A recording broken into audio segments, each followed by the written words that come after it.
Aristotle's Theory of Causality by John Vespasian.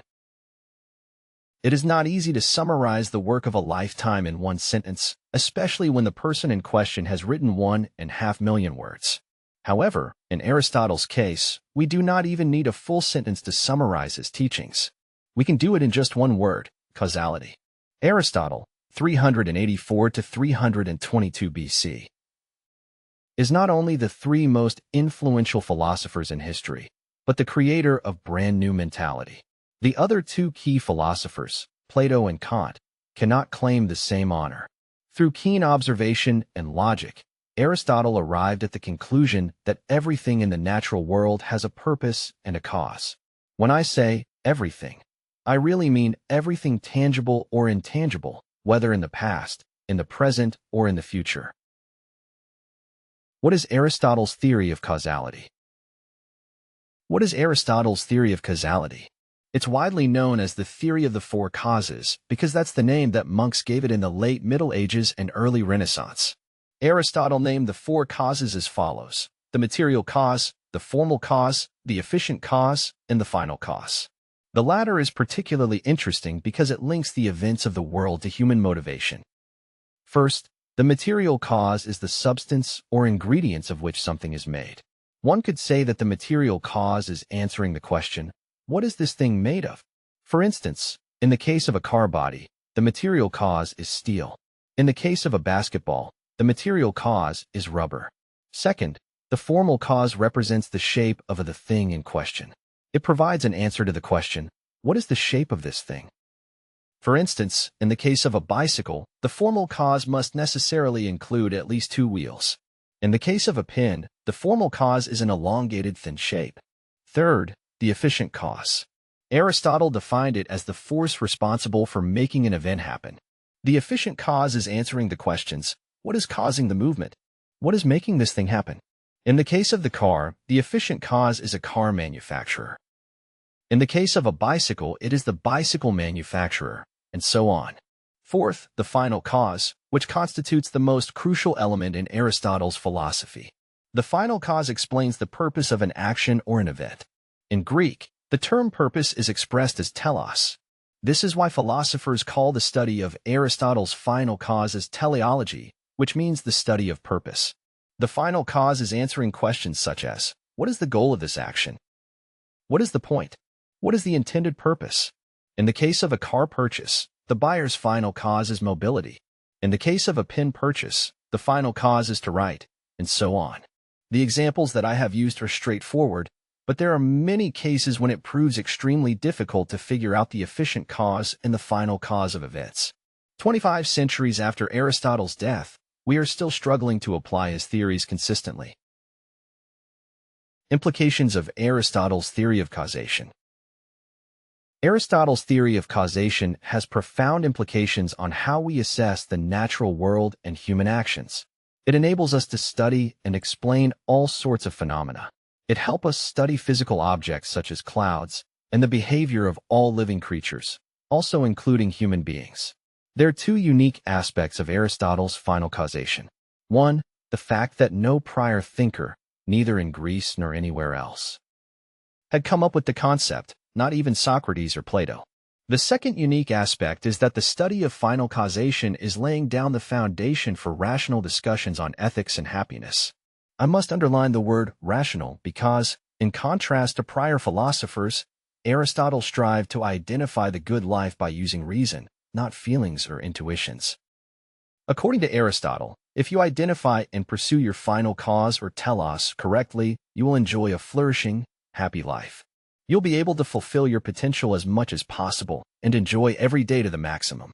Aristotle's theory of the four causes creates a sophisticated framework for understanding the world. As an intellectual tool, it's massively more advanced than the theories proposed by prior philosophers. Through his theory of causation, Aristotle left Socrates and Plato literally in the dust. Their conceptions appear as childish and half-cooked if we compare them with Aristotle's causality. In the Middle Ages, philosophers such as Thomas Aquinas and Albertus Magnus devoted massive efforts to studying and expanding Aristotle's theory of causation. Examples of Aristotle's material cause. They provided dozens of examples of the material cause, in particular underlying its universality. For Aristotle, every single item, tangible or intangible, in the natural world must have a material cause. In simple terms, the material cause relates to the physical composition of an object. If you are baking an apple pie, the material cause are the apples, flour, cinnamon, vanilla, etc. that went into the product. Without those ingredients, the apple pie would not exist, or if the key ingredients are replaced, you might end up with an apricot pie, but not an apple pie. The nature and characteristics of the apples, flour, vanilla, cinnamon, etc. are determining the texture and qualities of the apple pie. For example, they'll determine the sweetness of the crust, the sponginess of the pie, etc. It goes without saying that the examples devised by Thomas Aquinas and Albertus Magnus in the Middle Ages revolved not around apple pies, but around tables, chairs, buildings, statues, and paintings. Examples of Aristotle's formal cause. The formal cause represents the shape of a thing, but in this context, we should understand shape as internal and external in all possible layers and configurations. The formal cause does not only define the superficial appearance of an object, animal, or person. It defines its inner and outer structure in all aspects. Continuing with the example of the apple pie, the formal cause is the shape, proportions, and design that the cook has given to the pie.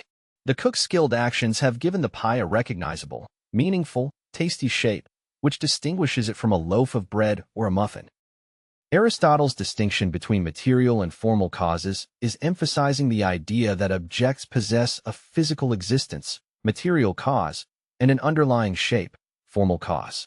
It helps us understand every object or creature fully by considering not only the substance it is made of, but also its structure or shape. Examples of Aristotle's efficient cause.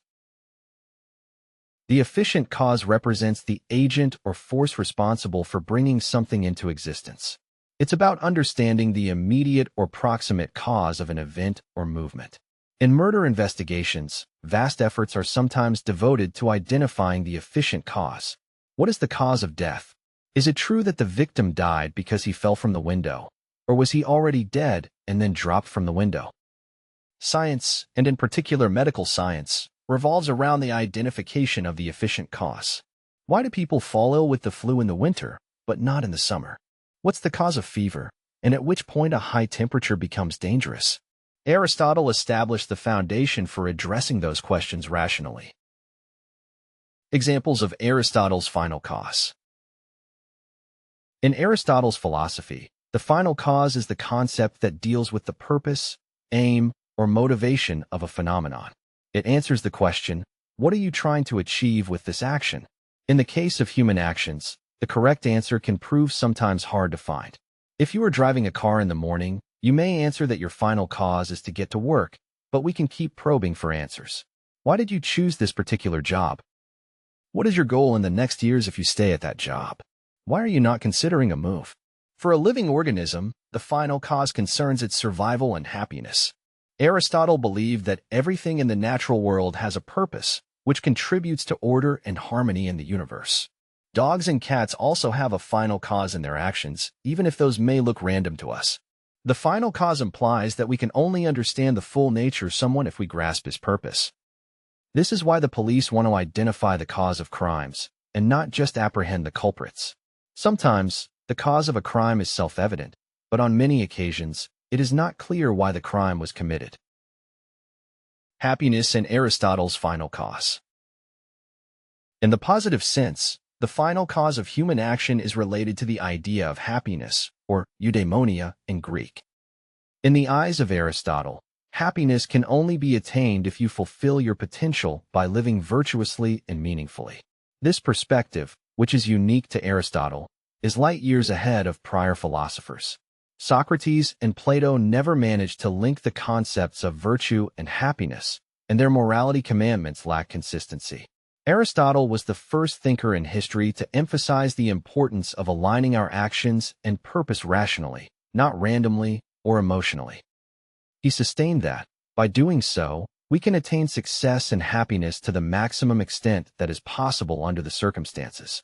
Aristotle's theory of causality has laid the groundwork for scientific investigation. It does not detract to Aristotle's merit that his explanations of natural phenomena were inaccurate by today's standards. What counts is that his approach for seeking the reason and purpose behind phenomena set the stage for empirical science. In contrast to Socrates and Plato, Aristotle wanted to grasp the why behind each event. Thanks to Aristotle's theory of causality, we can explore the nature of reality, the different types of elements or ingredients, and the connection between material and immaterial aspects. As we will see in a separate article, Aristotle's distinction between the potential and the actual help us understand change and motivation. In contrast to Socrates and Plato, Aristotle was convinced that the actualization of potential is driven by final causation, not by tradition, routine, or random feelings. Ethics in Aristotle's final cause. Aristotle's ethical philosophy, and in particular, his views on happiness, are connected to his theory of causality. He believed that living in accordance with one's final cause, if you can find it, will help you achieve a higher level of well-being. In his book titled Nicomachean Ethics, written around 330 BC, Aristotle provides a guide for individuals seeking to attain happiness by leading a virtuous life. Note that concept of virtue in Aristotle refers to habits and attitudes that enable us to attain happiness. It doesn't mean supernatural or divine virtue. In an upcoming article, I will expand on Aristotle's views on achievement, success, and happiness.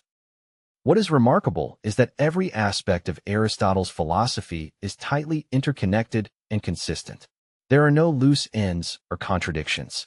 If we learn to think like Aristotle, we will lead a better, happier life. If you're interested in how to apply Aristotelian ideas to all kinds of difficult situations, I recommend my book titled Asymmetry, the Shortcut to Success When Success Seems Impossible. For more information, go to johnvespasian.com.